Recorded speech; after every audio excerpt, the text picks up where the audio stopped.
It's that time that you know and love. It is time for our picks of the week. I will start that off because we're going to do classic pick as well. One of mine is something you can definitely find on Netflix, and I think it's one of Tarantino's most unheralded movies, and that is Jackie Brown. Honestly, my favourite Tarantino film. Isn't he just a writer? No, he directed it as well. Did he? Yeah. Wrote it and directed it.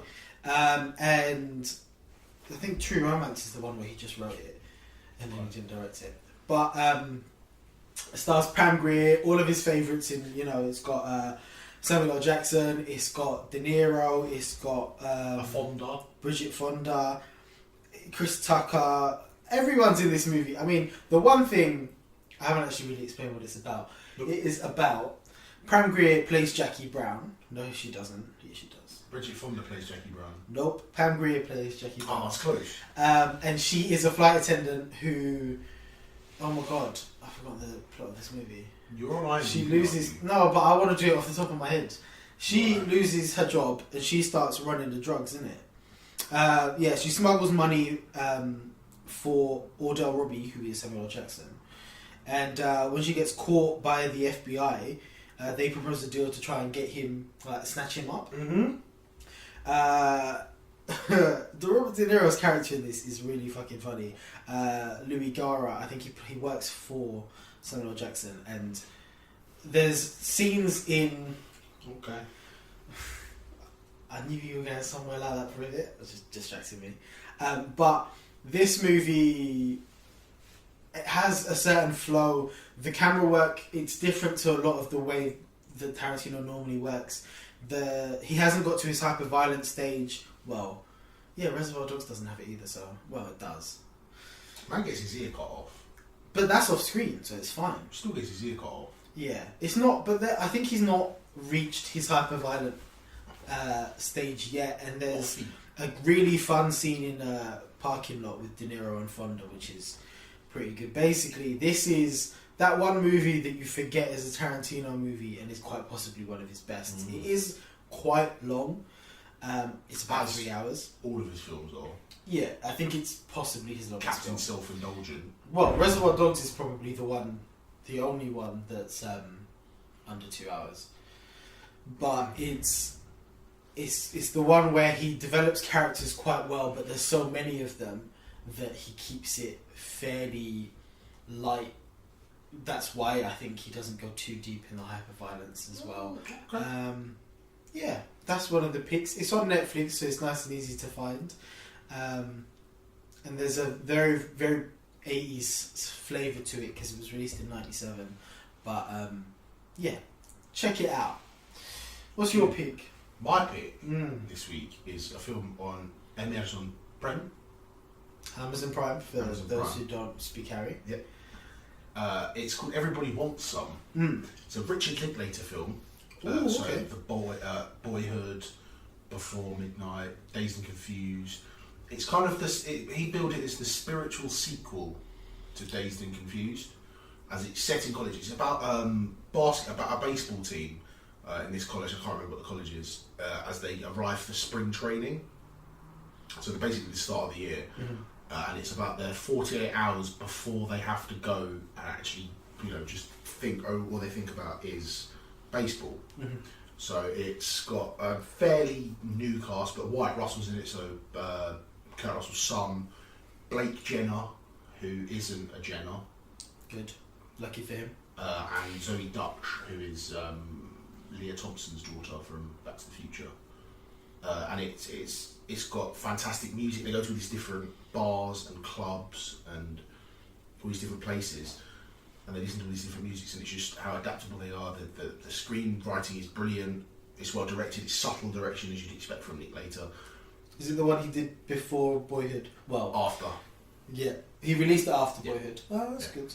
And it's just really good. I mean, there's brilliant scenes where they tell them, the baseball coach comes in and he goes, "No girls in this upstairs of this house." So they build a room downstairs where they can just have sex with them. And they do that. They show them the baseball training, and it's just really clever. It's just a really well made, clever film. It's about 2 hours long, I think. It's on Amazon Prime, at least it was last time I checked.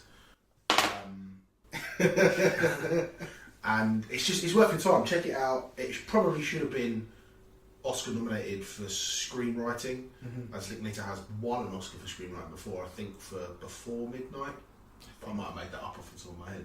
He's been nominated for something. Yeah, he's been nominated. Yeah, and it's just really good. Check it out. Yeah, I can't recommend it highly. Okay. High enough even. My second pick is another Netflix fave. This one is about Jean Favreau. Jean, as he likes to be known in this one, is Chef. John Favreau is a corporate chef working for Dustin Hoffman.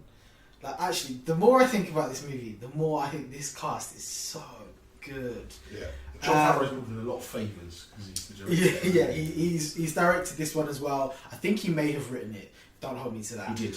And he's a corporate chef who gets tired of working with the same menu, so basically sets up a food truck, a Cuban food truck, and starts making food that he loves. And when I say this movie is food porn, it is so beautiful. I made an audible noise in the film. When I watched this film. I went. There's a bit with a beef brisket that they take out of like it's been slow cooking all night, and he just cuts it, and I went like this. I went, oh, and the woman behind me went, fucking hell. like loud enough that I heard it. Because the Cubano is a beautiful, because it's shot well in where you see the way he's making the food and the love he has for food, but it doesn't sort of linger too much so that it feels like, you know, a cooking program. But as well as the food, it's also quite a character driven, where he's rediscovering himself, because he's got a kid with Sofia Vergara who he now gets to spend more time with because he's not working at night. She's the influence for his love for Cuban food. Scarlett Johansson's also in there, who is his... Yes, yeah. You don't have to tell them that. They should watch it and figure that one out. You see it. It's penetrative.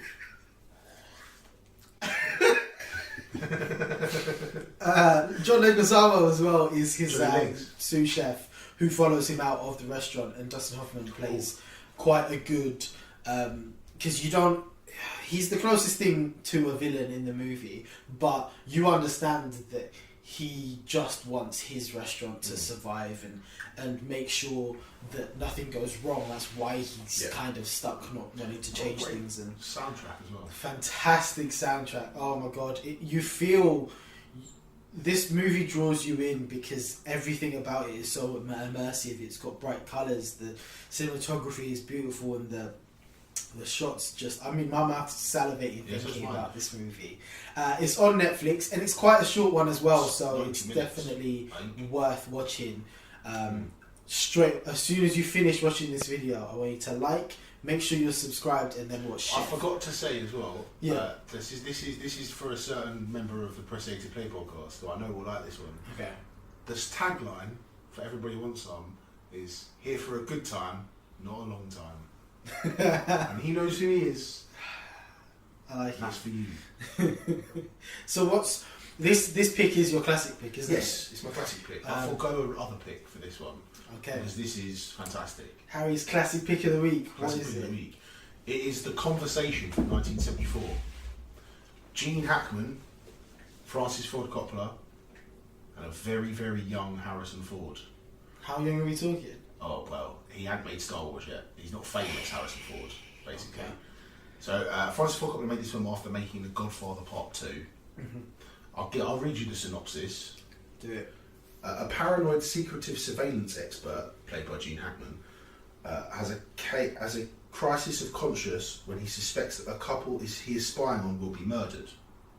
Ooh. So he uses... Francis Ford Coppola uses sound predominantly in this because he's a surveillance expert. So the opening is a camera. It's like a long shot on a long lens in a park with loads of people in it, and you're following this couple as they go around, and you're dipping in and out of their conversation. So you're going like... I think that's one thing that Coppola's always been good at. He's very true to his characters. Like, he won't give them a job or a title just for the sake of it. He will always make sure that it is integral to their life. So the reason Gene Hackman's character is called Harry Cole, the reason he is quite paranoid now is because before, some of his surveillances led to the murder of, or led to the murder or assassination of a couple or a person in the past, and he's reluctant to hand over this information. And there's the sort of pivotal scene towards the end. He doesn't own a phone, and he owns one phone and he keeps it in a drawer, and he only ever takes it out to phone one person. He plays the jazz clarinet. It's got a brilliant jazz score. The jazz flute. He plays the jazz flute. Plays jazz clarinet. Flute. Sorry, you're just ignoring my. Yeah, I know, I got it. Yeah, but he plays the jazz clarinet. He literally has a mental breakdown towards the end of the film.